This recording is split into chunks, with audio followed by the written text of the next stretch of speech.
Are you even qualified to homeschool your kids?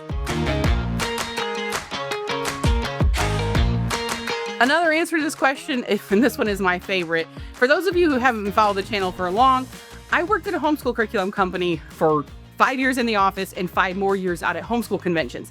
So I helped tens of thousands of families start homeschooling all over the country. I loved it. It was like, I always told every homeschooler I knew, this is the perfect job. You want to get paid to travel all over the country, talk to some of the best people in a really safe environment, go work for a homeschool company. But that said, one of the big questions, I hear this all the time, am I qualified to do this? I'm not sure. And I would just be like, have you been to Walmart in the last 5 years?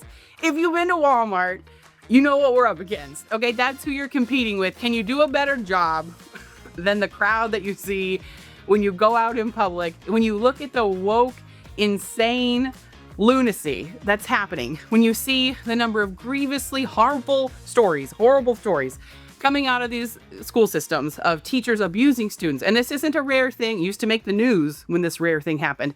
It doesn't make the news anymore. It gets hush-hushed. It's happening hundreds of times a year.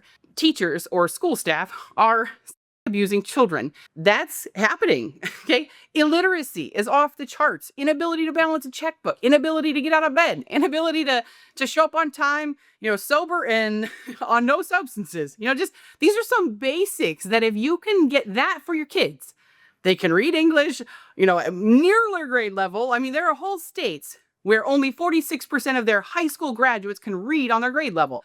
If they can read on their grade level and show up on time, they're killing it. So the thing is, this might have been a hard question 30 years ago. Are you qualified to homeschool?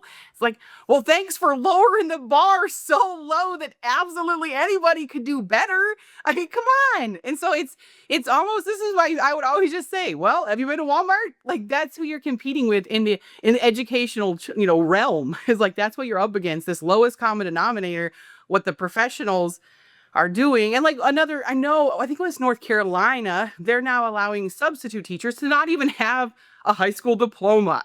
So who's teaching your kids, what they're teaching your kids, and how those kids are turning out is getting worse by the year. So you love your kid, you're gonna be home with them more or spend more time with them, definitely more hands-on in their education, more time spent thinking about, you're gonna know what they're learning and when they're learning it, even if you've got a curriculum that has video lessons and has, automatic testing and everything. Even that, you're still going to know what they're learning more than, hey, how was school? Good. What'd you learn? Nothing. It's like, you're going to know more what they're learning. You're more in touch with, again, what they're eating, what they're sleeping. They're not being bullied. You know that already, right? Unless they've got a mean little brother or sister. You're not going to have these kids being tormented by kids in school. They're not being assaulted by anyone in the hallway. They're not being exposed to drugs or pornography. The bar is so low. So if that is any comfort to you, it's a huge comfort to me. It's like, even if we don't do school for a week because we decided to deep clean the whole house and just read books instead. Hey, you know what we didn't do this week? We didn't learn that my kid can change his gender.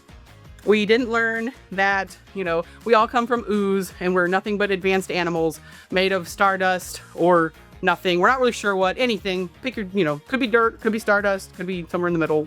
Pick your choice. We're not learning that we can be disrespectful to everybody. We're not learning that the ultimate goal of your life is to please yourself. It's like, hey, successful homeschool week if we didn't learn any of those things.